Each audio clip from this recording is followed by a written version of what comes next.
ሰላም ጤና ይስጥልን ውድ በሀገር ውስጥና በውጭ የምትገኙ ቤተሰቦቻችን ከገበታ ሚዲያ የዕለቱን አበይት ዜናዎችንና ትኩስ መረጃዎችን ይዘንላችሁ ቀርበናል። አብራችሁን ቆዩ። በቅድሚያም ዋና ዋናዎቹን የአሜሪካው ፕሬዝዳንት ዶናልድ ትራምፕ ኢትዮጵያ በናይል ወንዝ ላይ የገነባችው ግድብ የተፋሰሱን ፍሰት አግዶታል በሚል የቀድሞ አቋማቸውን በድጋሜ አንስተዋል። ፕሬዝዳንቱ በትናንትናው መግለጫቸው ግብጽ ከወንዙ ማግኘት የሚገባትን በቂ ውሃ እንዳላገኘች ጠቅሰው ቀደም ሲል በሁለቱ ሀገራት መካከል ሊቀሰቀስ የነበረን ግጭት አስቁሜያለሁ ሲሉም ተደምጠዋል። ፕሬዝዳንቱ በኢትዮጵያውያን ጥሪትና ላብ የተሰራውን ግድብ በአሜሪካ ገንዘብ የተሰራ ነው ሲሉ፣ ታዋቂው የፊልም ባለሙያ ቴዎድሮስ ተሾመ ደግሞ እስኪ የከፈላችሁበትን ደረሰኝ ላኩልን ሲል ደብዳቤ ልኳል። ተደምጡታላችሁ።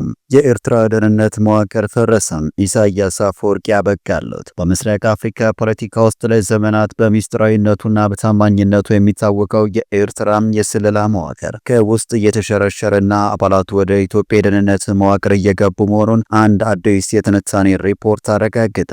ሆርን ሪቪው ዛሬ ባወጣውና ጥልቅ የደህንነት ምንጮችን በጠቀሰው ዘገባው ይህ ክስተት ድንገተኛ ሽሽት ሳይሆን ስልታዊና የተዋቀረ የደህንነት መረጃ ፍሰት መሆኑን አመላክቷል። ይዘነዋል። የኢትዮጵያ ጠላቶች አሁን ደግሞ ትኩረታቸውን በሶማሊያ ክልል በኩል አድርገዋል። ክልሉን ለመገንጠል ለረጅም ዘመናት ሲሰራ የቆየው ሴራ ቀዝቀዝ ብሎ ቢከርምም አሁን ዳግም አገርሽቶም በአብዱራህማን መህዲ የሚመራው የኦብነግ ክንፍና ሌሎች ሁለት የሶማሌ የፖለቲካ ድርጅቶች የሶማሌ ህዝብ የራስን ዕድል በራስ የመወሰን ጥምረት የተባለ አዲስ ስብስብ መመስረታቸውን ይፋ አድርገዋል። ከሴራው ጀርባ ግብጽና ሶማሊያ መኖራቸውም ታውቋል። እስከ ዝግጅታችን ፍጻሜ አብራችሁን ስትቆዩ የምታደምጡት ሌላኛው ጉዳይ ነው።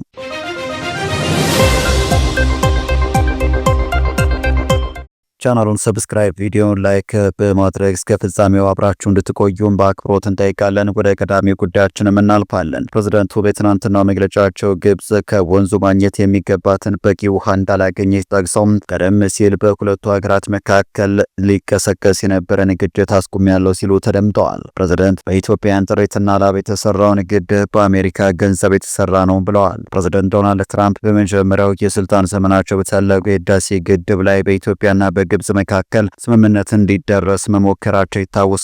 ወደ ስልጣን ዳግም ከተመለሱ በኋላም በተለያዩ ጊዜያት ስለ ግድቡ ከኢትዮጵያ ፍላጎት ተቃራኒ የሆኑ ግብጽን የሚደግፉ ንግግሮች ሲያደርጉም ተሰምተዋል። ባለፈው ሳምንት ማብቂያ ጥር 8 2018 ደግሞ ፕሬዝዳንቱ በቀጥታ ለግብጽ ፕሬዝዳንት አብዱል ፈታህ አልሲሲ በጻፉት ደብዳቤ ባለን የግል ወዳጅነት መንፈስና አሜሪካ ለግብጽ ህዝብ ሰላምና ደህንነት ባላት ቁርጠኝነት የህዳሴ ግድብን የተመለከተ ድርድርን ለመጀመር እንደሚፈልጉ ተናግረዋል። ፕሬዝዳንት ትራምፕ በግብጽና በኢትዮጵያ መካከል ያለውን የአባይ ውሃ መጋራት ጥያቄ ለአንዴና ለመጨረሻ ጊዜ በኃላፊነት መንፈስ ለመፍታት ዝግጁ ነኝ ሲሉ በገለጹበት ደብዳቤ ላይ ገለልተኛነትን ጨምሮ የተለያዩ ጥያቄዎች እየተነሱበትም ነው። የፕሬዝዳንቱ ወደ ግብጽ የተንሻፈፈ አስተያየትን ብዙ ኢትዮጵያንን አስከፍቷል። በተለይም በአሜሪካ ገንዘብን የተሰራው ያለው አስገራሚም ሆኗል። ይህንን ተከትሎ ታዋቂው የፊልም ዳይሬክተርና ፕሮዲውሰር ቴዎድሮስ ተሾመ ፕሬዝዳንቱ ስለ ግድቡ አመጣጥና ስለ አባይ ወንዝ ያላቸውን አመለካከት በጠንካራ ቃላት ተችቷል። ፕሬዝዳንቱ ግድቡን አሜሪካ ነው የገነባችሁ ማለታቸውን ያስታውሰው ቴዎድሮስ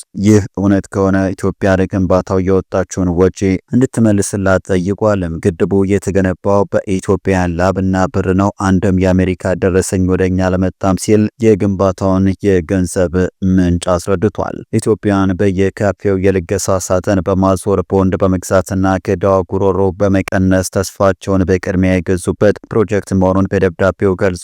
ፕሬዝዳንቱ አባይን ትንሽ ወንዝ ማለታቸውን የተናገረው ቴዎድሮስ አባይ ትንሽ ከሆነ ኤቨረስት ኮረብታ ነው፣ አንበሳም ድመት ነው በማለት ወንዙ ለኢትዮጵያን ያለውን ታላቅ ትርጉም አብራርቷል። ግብጽ ለቱሪዝምና ለመዝናኛ ውሃ ያስፈልጋታል መባሉን በመቃወም ግማሹ የኢትዮጵያ ሕዝብ በጨለማ እንደሚኖርና ግድቡ ለኢትዮጵያን የሰርቫይቫል ወይም የህልውና የኃይልና የክብር ጉዳይ መሆኑን አጽንኦት ሰጥቷል። አሜሪካ በራሷ መሬት ላይ የገነባቸውን የሁበር ግድብም አጠቃቀም በተመለከተም ከሜክሲኮ ትዕዛዝ ትቀበላለች የሚል ጥያቄ በማንሳት የኢትዮጵያን በራሷ ሀብት የመጠቀም መብት አስታውሷል። በመጨረሻም ታላቁ የህዳሴ ግድብ በትዕግስት የጨረሱ የለፉ ህዝቦች መታሰቢያ እንጂ የአሜሪካ የቸርነት ፕሮጀክት አይደለም ሲል ደብዳቤውን አጠቃሏል። በአንጻሩ በፕሬዝዳንት ትራምፕ ንግግርና አቋም ግብጽ ጮቤ ረግጣለች። የግብፁ ፕሬዝዳንት አብዱል ፈታህ አልሲሲ በአባይ ውሃ ጉዳይ አሜሪካ ለግብጽ አቋም ለሰጠችው ድጋፍ ለአሜሪካው ፕሬዝዳንት ዶናልድ ትራምፕ ምስጋናም አቅርበዋል። ፕሬዝዳንቱ አያይዘውን በጋዛ እየተፈጸመ ያለውን ጥቃት ለማስቆም ዋሽንግተን የጀመረችውን ጥረት አጠናክራ እንድትቀጥልም ጠይቀዋል። ፕሬዝዳንት ሲሲ ይህንን ያሉት በስዊዘርላንድ ዳቮስ እየተካሄደ ባለው የዓለም ኢኮኖሚ ፎረም ጎን ለጎን ከፕሬዝዳንት ትራምፕ ጋር በተወያዩበት ወቅት ነው። በግብጽ መንግስት የሚተዳደረው አልቃሂራ የዜና አውታር እንደዘገበው ሲሲ ለትራምፕ በሰጡት ቃል በውሃ ጉዳይ ለግብጽ ላደረገው ድጋፍ ፕሬዝዳንት ትራምፕን አመስግነዋል ብለዋል። ፕሬዝዳንት ትራምፕ ከቀናት በፊት ጃንዋሪ 16 በሰጡት አስተያየት አሜሪካ በግብጽ እና በኢትዮጵያ መካከል ያለውን የረጅም ጊዜ አለመግባባት ለመፍታት የጀመረችውን የሽምግልና ጥረት እንደገና ለመቀጠል ዝግጁ መሆኗን መግለጻቸው ይታወሳል።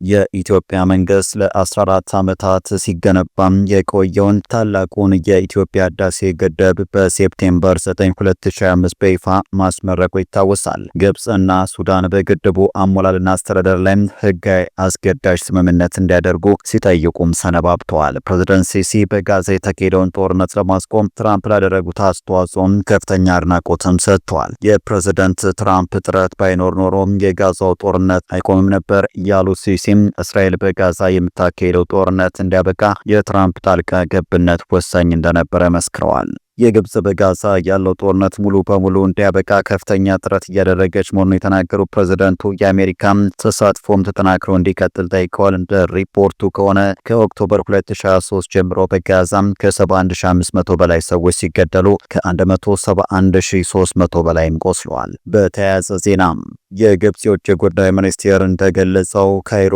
በፕሬዝዳንት ትራምፕ መሪነት በተቋቋመው የሰላም ቦርድ እንድትሳተፍ የቀረበለትን ጥሪም ተቀብላለች። ይህ ቦርድ ትራምፕ አቀረቡትና በተባበሩት መንግስታት የጸጥታው ምክር ቤት በኖቬምበር 2025 የጸደቀው ሪዞሉሽን 2803 ባለ 20 ነጥብ የሰላም እቅድ አካል መሆኑ ተገልጿል። በቀጣይ መረጃችን የኤርትራ ደህንነት መዋቅር ፈረሰ። ኢሳያስ አፈወርቂ ያበቃለት። በምስራቅ አፍሪካ ፖለቲካ ውስጥ ለዘመናት በሚስጥራዊነቱና በታማኝነቱ የሚታወቀው የኤርትራ የስለላ መዋቅር ከውስጥ እየተሸረሸረና አባላቱ ወደ ኢትዮጵያ የደህንነት መዋቅር እየገቡ መሆኑን አንድ አዲስ የትንታኔ ሪፖርት አረጋገጠ። ሆርን ሪቪው ዛሬ ባወጣውና ጥልቅ የደህንነት ምንጮችን በጠቀሰው ዘገባው ይህ ክስተት ድንገተኛ ሽሽት ሳይሆን ስልታዊና የተዋቀረ የደህንነት መረጃ ፍሰት መሆኑን አመልክቷል። ሪፖርቱ እንደሚያብራራው የኤርትራ መንግስት ፓርቲ ወይም ህግደፍ ለዓመታት የገነባውና በጥርጣሬ እንዲሁም በፍጹም ታማኝነት ላይ የተመሰረተው የደህንነት ግንብ ስንጥቅ እያሳየ ነው። ቀደም ሲል በሽግግር ዓመታት ውስጥ በአዲስ አበባና በተለያዩ የኢትዮጵያ አካባቢዎች ተሰግስገው የነበሩ እንዲሁም በጎረቤት ሀገራትና በኤርትራ ውስጥ የሚንቀሳቀሱ የኤርትራ የስለላ ወኪሎች አሁን ላይ ፊታቸውን ወደ ኢትዮጵያ ብሔራዊ መረጃና ደህንነት አገልግሎት እያዞሩ ነው ብለዋል።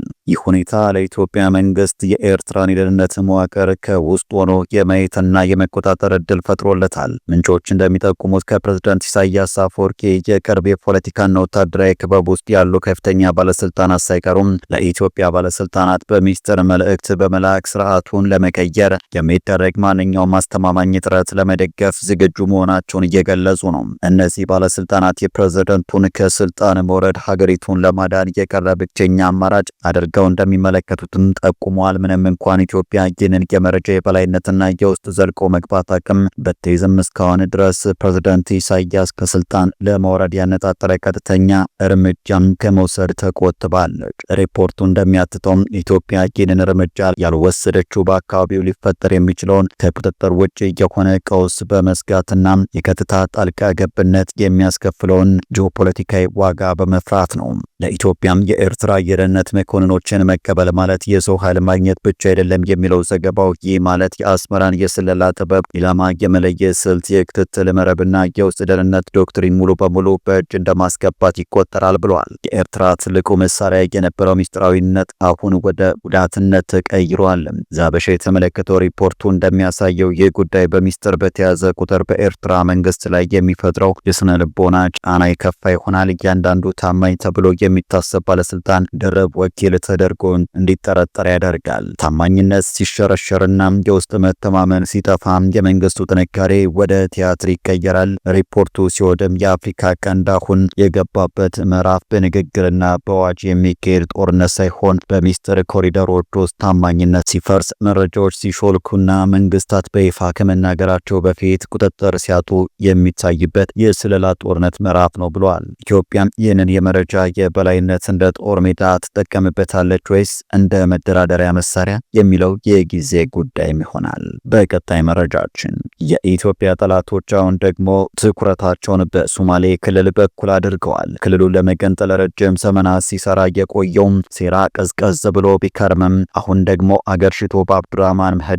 የሚመራው የኦብነግ ክንፍና ሌሎች ሁለት የሶማሌ የፖለቲካ ድርጅቶች የሶማሌ ህዝብ የራስን ዕድል በራስ የመወሰን ጥምረት የተባለ አዲስ ስብስብ መመስረታቸውን ይፋ አድርገዋል። ከሴራው ጀርባ ግብጽና ሶማሊያ መኖራቸውም ታውቋል። የኢትዮጵያን ጠላቶች ሴራ ያነገቡት በአብዱራህማን መህዲ የሚመራው የኦብነግ ክንፍና ሌሎች ሁለት የሶማሌ ፖለቲካ ድርጅቶች የሶማሌ ህዝብ የራስን ዕድል በራስ የመወሰን ጥምረት የተባለ አዲስ ስብስብ መመስረታቸውን ይፋም አድርጓል። ጥምረቱ የህዝቡን ፖለቲካዊ፣ ዲፕሎማሲያዊና ሲቪላዊ ውክልና ለማጠናከር የተሳለመ እንደሆነም ተገልጿል።